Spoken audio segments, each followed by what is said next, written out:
వర్ధిల్లే వివాహ జీవితం అనే ఈ ఎపిసోడ్స్కి స్వాగతం. వివాహ జీవితం వర్ధిల్లాలి అంటే సరైన భాగస్వామిని కనుగొనడం మాత్రమే సరిపోదు.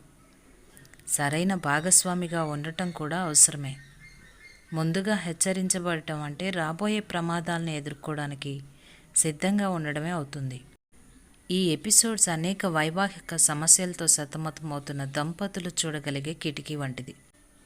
ఇందులో చర్చించిన కొన్ని విషయాలు: వివాహ నిబంధన, కాపురంలో వచ్చే కలతలు, గొడ్రాలితనం, జీవితపు ఆటుపోట్లు, వివాహంలో తగిలే గాయాలు, వాటికి స్వస్థతలు. ప్రసార మాధ్యమాలు ప్రచారం చేసే భక్తిహీనమైన సిద్ధాంతాలు, విలువలు కుటుంబాలని, క్రైస్తవ వివాహాల్ని భయపెడుతున్నాయి. ఆధునిక జీవనశైలి, ఆర్థికపరమైన ఒత్తిడి వివాహాలపై ప్రభావం చూపుతున్నాయి. కాబట్టి ప్రతి కుటుంబానికి క్రీస్తు కేంద్రిత వివాహాలపై మంచి సమాచారం ఎంతైనా అవసరం. ఈ ఎపిసోడ్స్ వింటున్న వారు తమ వైవాహిక జీవితాన్ని సుసంపన్నం చేసుకోగలరు. వైవాహిక జీవితంపై బోధించటానికి, సందేశాలు ఇవ్వటానికి దీనిలోని సమాచారం వారికి ఎంతో సహాయకరంగా ఉంటుంది.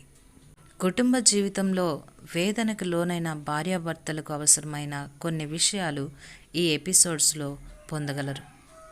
పెళ్లి చేసుకునే యువతీ యువకులు అనేక మంది అవసరమైనంత సిద్ధపాటు లేకుండానే పెళ్లి చేసుకుంటున్నారు అనిపిస్తోంది. అనేక సంవత్సరాలుగా కాపురం చేస్తున్న దంపతులు ఒకరినొకరు నొప్పించుకుంటూ వైవాహిక జీవితాన్ని పతనం చేసుకుంటున్నారు. ఇరువురు కలిసి జీవిస్తున్న సమయంలో ఒకరినొకరు బాధ పెట్టుకోవడం వల్ల వారి భావావేశాలు గాయపడటమే కాక వారి మధ్య గల ప్రేమ, ఆనందం హరించిపోతున్నాయి. దేవుడు తమ వ్యక్తిత్వాల్ని ప్రేమతో స్పందించేలా ఎలా రూపించాడో, ద్వేషాన్ని మనసులో దాచుకొని కోపము, చిరాకుతో ప్రతిచర్య చూపక ఇష్టపూర్వకంగా ఎలా క్షమించాలో తెలియచే కొన్ని విషయాలు మీకు సహాయకరంగా ఉంటాయి. తమ జీవితాల్లో అత్యంత ముఖ్యమైన మార్పును తెచ్చే ఉద్యోగ విరమణ పరిస్థితుల విషయంలో అనేక మంది దంపతులకు సరైన సిద్ధపాటు ఉండదు. అందువలన నిస్పృహకు గురవుతారు. వయసు పైబడిన భార్యాభర్తలు కలిసి సామరస్యమైన వైవాహిక జీవితం కలిగి జీవించటానికి ఉపయోగపడే సంగతులు ఈ ఎపిసోడ్స్లో మీకున్నాయి. జీవితం మొత్తం గులాబీలు పరిచిన బాటే కాదు, నిన్ను గాయపరిచే అనేక ముళ్ళు కూడా ఉంటాయి. ఈ కష్టాల గుండా పట్టుదల, ఓర్పుతో కొనసాగటానికి దేవుడు మనల్ని పిలిచాడు. తద్వారా మన గరుకు మనల్ని దేవుడు చెక్కి మన అంతర్గత సౌందర్యాన్ని ప్రతిబింబింపచేస్తాడు. రెండో పెళ్లి చేసుకుంటే జీవితం మెరుగ్గా ఉంటుందనే తప్పుడు ఆలోచనతో ప్రస్తుత వైవాహిక జీవితం నుంచి బయటపడటానికి ప్రలోభపడకు. భార్యాభర్తలు ఇరువురు తమ ఉద్యోగాల్లో విపరీతంగా నిమగ్నమైపోయి వారి సమయాన్ని, శక్తిని దానికే దారిపోసి తమ వివాహ బంధాన్ని నిర్మించుకోవడానికి ప్రాధాన్యతనివ్వకపోవడమే భార్యాభర్తల మధ్య విడాకుల సంఖ్య అత్యధికంగా పెరగటానికి కారణమవుతుంది. పిల్లలు పెద్దవాళ్ళు అయిపోయారు, ఉద్యోగాలు వచ్చాయి, లేక పెళ్ళిళ్ళు అయిపోయాయి, వీరు ఉద్యోగ విరమణ చేశారు. అకస్మాత్తుగా భార్యాభర్తలు ఇద్దరు ఒకరి వైపు ఒకరు తేరి చూసుకోవడమే మిగిలింది. ఇద్దరు కొత్త వాళ్ళ మిగిలిపోయారని గమనిస్తారు. తమ విభిన్న అలవాట్లతో, భిన్న రీతిలో చేసే పనులతో ఒకరి పట్ల ఒకరు చిరాకు ప్రదర్శించుకుంటూ మిగిలిపోతారు. ఒకరిలో ఒకరు సంతోషిస్తూ ముందు వీలు పడని కారణంగా చేయని పనులను కలిసి చేసుకోవడం నేర్చుకోకుండా విడిపోవడానికి సిద్ధపడటం ఎంతో విచారకరం. చాలా కాలం క్రితం ఒక సంతోషకరం కాని నిజాన్ని నేను హాస్య రూపంలో చదివాను. భార్యకి జలుబు చేస్తే మొదటి 7 సంవత్సరాల వైవాహిక జీవితంలో భర్త ఎలా స్పందిస్తాడో అది తెలియజేస్తుంది. పెళ్ళైన మొదటి సంవత్సరంలో భర్త తన భార్యతో ఇలా అంటాడు: భార్యకి జలుబు చేస్తే, పంచదార కుడుమా, నీ గురించి నేను చాలా చింతిస్తున్నాను డార్లింగ్. నీకు విపరీతమైన జలుబు చేసింది. ఈ క్రిములంతా చుట్టూ తిరుగుతుంటే బాలేదు. నీకు పరీక్ష చేయించటానికి, మంచి విశ్రాంతికి నేను హాస్పిటల్లో చేరుస్తా.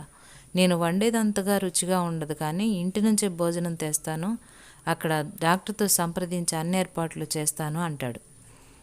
2వ సంవత్సరం వచ్చేసరికి, చూడు డార్లింగ్, నీ దగ్గు శబ్దం వినాలంటేనే నాకు ఇష్టం లేదు. డాక్టర్ని ఇక్కడికి అర్జెంటుగా రమ్మని చెప్పాను. మంచి అమ్మాయిలాగా వెళ్ళి గదిలో పడుకోవా నా కోసం. 3వ సంవత్సరం, హనీ, నీవు దయచేసి పడుకోవడం మంచిది. వంటలో బాగోపోతే నీకు విశ్రాంతి అవసరం. నేను బయటకెళ్ళి తినడానికి ఏమైనా తెస్తాను. ఇంట్లో ఏమైనా రెడీమేడ్ సూప్ ఉందా అంటాడు.